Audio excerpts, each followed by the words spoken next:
Hey guys, good morning. কেমন আছো তোমরা সবাই? আমি তো বেশ ভালো আছি। সকালবেলা উঠে ওয়ার্কআউট কমপ্লিট করে বাড়িতে এসেই চলছে এখন ব্রেকফাস্ট। এখন বাজছে সকাল 10:30। ব্রেকফাস্টে ছিল মুড়ি অ্যান্ড পায়েস।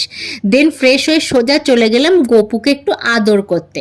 তারপরে আমার অফিস টাইম স্টার্ট হয়ে গেল। এখানে তাড়াতাড়ি করে কাজও চলছে আর আমার তার সাথে সাথে মুখও চলছে। কাজ করতে করতে লাঞ্চের টাইম হয়ে যাওয়াতে আজকে লাঞ্চে ছিল ফ্রাইড রাইস অ্যান্ড চিকেন। আর তখন একটু ঝিরঝির করে বৃষ্টি পড়ছিল বাইরে, তাই ভাবলাম হাতে যদি একটু বৃষ্টির ফোঁটা পড়ুক, সেটাও পড়লো না। বিকালবেলা আমি আর দিদি মিলে বেরিয়ে পড়লাম দিদির একটা বন্ধুর সাথে দেখা করতে, আর ওখান থেকে পৌঁছে গেলাম আরডি মলে, যেখান থেকে দাদার জিন্স নেওয়া হয়েছিল সেটাই আনতে। কিন্তু খুব লেট হয়ে যাওয়াতে সব ক্লোজড হয়ে গেছিল। তো ওখান থেকে যাওয়াটাই বৃথা, কারণ অলমোস্ট 9:30 হয়ে গেছিল। দেন বাড়িতে এসে বিরিয়ানি খেলাম, বিরিয়ানির সাথে চাউমিনও ছিল, শাহী পনিরও ছিল।